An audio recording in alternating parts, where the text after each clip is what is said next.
Zoti Islami, si e konsideroni gjuhën që po përdoret në këtë fushatë elektorale ku pas fyrjeve të kryeministrit Edi Rama kundrejt burrave shqiptar duke i quajtur ata si çyryk, nga ana tjetër njeriu i Partisë Demokratike dhe i Berishës, Tomora Alizoti, i ka quajtur, ose më saktë ka theksuar se socialistët do t'i hamë të gjallë nëse intimidojnë qytetarët për të votuar për Partinë Socialiste.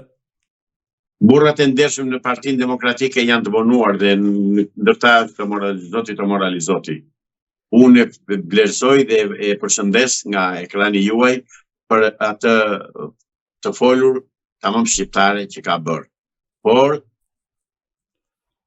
dëgjom çik mua. Kush sa?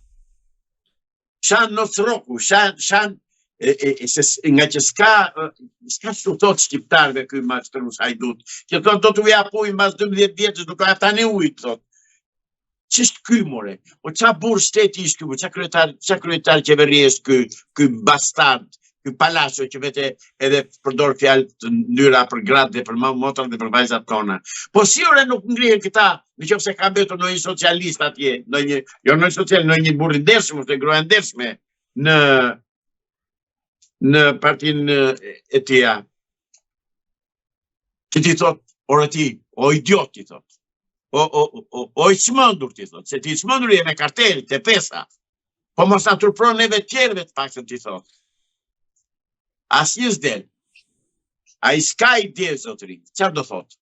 Ide s'ka, di vetëm të shaj, të ofendoj, të këpus batuta, të vej të kërcej me sa qengia atje në sheshit Skënderbej apo ku vete në një fshat, i merr me vete ato qengi, edhe kërcejnë ato bashkë me të, sepse aq kërkojnë shqiptarët. U duket burri mirë që kërcejnë një bandit, një hajdut me ta. Ky është Edi Rama. Do ta marrë atë që i takon. Mos të mërziten hiç shqiptarët. Pse e them do ta marrë? Se janë të dy një lloj me Berishën, janë partia punës. Këta në 2008 zotëri, këta ngritën strukturat e Partisë Komuniste të Punës në Shqipëri.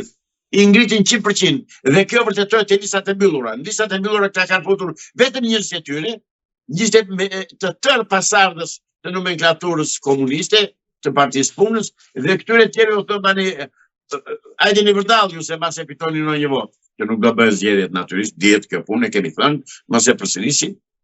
Sa gjasa ka që zgjedhjet, po themi, të shtyhen ose më pas të bëhet qeveri teknike pas këtyre zgjedhjeve, sepse po shohim që ka një situatë politike shumë delikate. Nuk do bëhet zgjedhje zotëri. Dhe qeveria teknike do bëhet tani para zgjedhjeve. Është gati. Si nuk do bën, se gjithçka po përgatitet për 11 maj. Dhe të vinë rrotull këta sa të duan dhe të hedhën vallet e sheshit Skënderbej, po des, marrin çengitë dhe të kërcejnë atje, po zgjedhje nuk do bëhen. Qeveria teknike do bëhet para zgjedhjeve, pik. Kush e përcakton këtë që nuk do bëhen zgjedhje? Ajo është fuqi madhore, s'varet nga unë. Si e parashikoni situatën politike në Shqipëri pas zgjedhjeve? Pra, nuk ka ndërhyrje zotëri. Ka urdhër. Ka urdhër për urdhër. A e kujtoni urdhrin e 21 korrikut të 2016-ës, kur në orën 9 në darkë u thirrën të tërë 140 deputet dhe firmosën të 140-ët? A e mani më datë urdhër? Kush e ka dhënë këtë urdhër?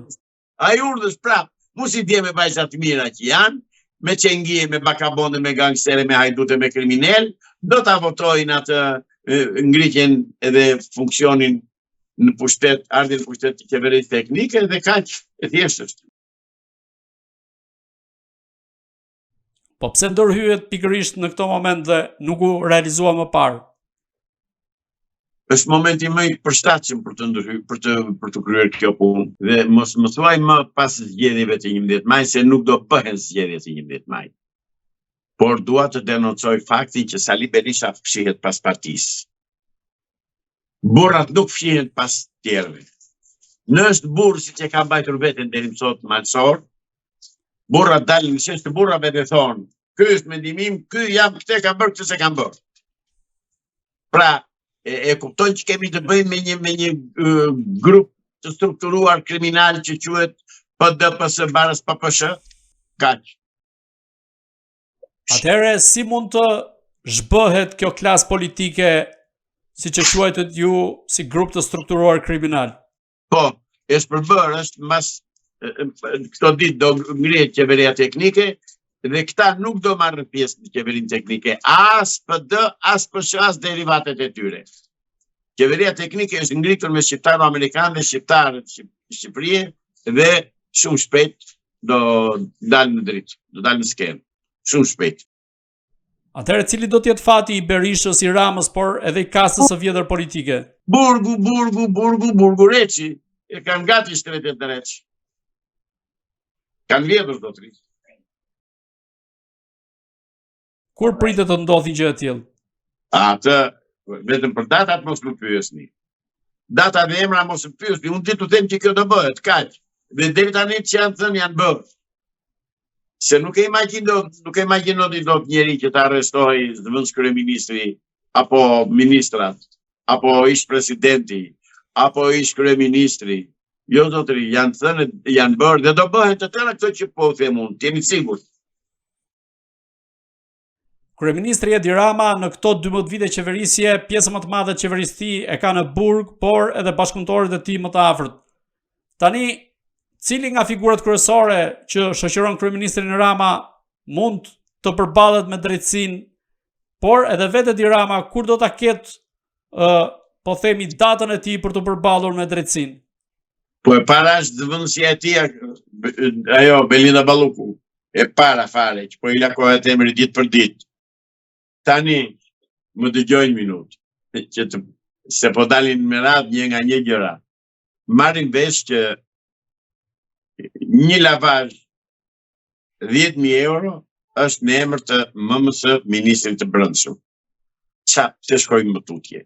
Ore këta kanë menduar që janë pavdekshme dhe o burra mersh të marrën, thonë. Nuk e din që të tëra këtu do t'i lënë dhe do venë burg. Pra nuk do ketë, nuk do ketë zgjedhje, do venë gjëra në përbënde, do krijohet qeveri teknike, do bëjnë arrestimet, do shkojnë në përbënde, në qeli të tërë si që janë me këtë Belinda Ballukun, me Edi Ramën, me ministrat e tjerë të tij, janë të tërë për në burg. E gjithë qeveria është i Albania. S'ka qeveri. Më gjeni një zyrë hapur. Shkoni gjeni një ministri hapur ose një zyrë hapur që të presë qytetarë shqiptarë. As në njësinë administrative më të humbur. Në një nga takimet e fundit në Fier, kryeministri Edi Rama duket se e ka shmangur Belinda Ballukun për të shoqëruar me të, duke i bërë shenjë që të qëndroj pas. A mendoni se tashmë e ka shitur Belinda Ballukun pas asaj që ndodhi dhe me Rion Veliajn? Është gjuha e trupit, zotri gazetar, ajo është gjuha e trupit. Ajo i thot të tëra.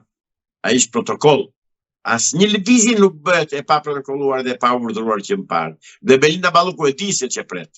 E di ç'ka bërë në Greqi, e di ku ka punuar në Greqi, e di ç'ka bërë këtu, e di ç'po bën këtu, e di ç'po bën një partner i saj, se unë po i quaj partner në mënyrë moderne. E di të tëra, e di ku do vej. Kështu që do vejnë atje për ku kanë punuar, pra në burg. Zoti Islami, sot është ekstraduar nga Dubai për në Shqipëri një nga të fortët e Elbasanit siç është Florenc Çapja. A mendoni se qeveria po godet vërtet të fortit në këtë vend, apo kjo është thjesht sa për efekt elektoral? Unë nuk e di për kë ka punuar Florenc Çapja, Florenc si e ka ai dhe kujt i ka shërbyer dhe çfarë ka bërë, po nëse ai ishte i skeduar si kriminal, patjetër që Interpoli dhe policia e shtetit dhe strukturat ndërkombëtare partnere kanë ndikuar dhe kanë ndihmuar që të ekstradohet dhe të vi këtu. Më shumë s'kam shtempër që se nuk kam njohuri për atë person as për aktivitetin e tij. Mendoni sa gjasa ka që kryeministri Edi Rama të përdor bandat kriminale në këto zgjedhje për të fituar sa më shumë vota? Ajo është pjesë e punës tij, po kësaj radhe nuk do t'i përdor dot fare. Janë bllokuar, janë bllokuar atje ku duhet. Asnjë band nuk do përdoret. Asnjë.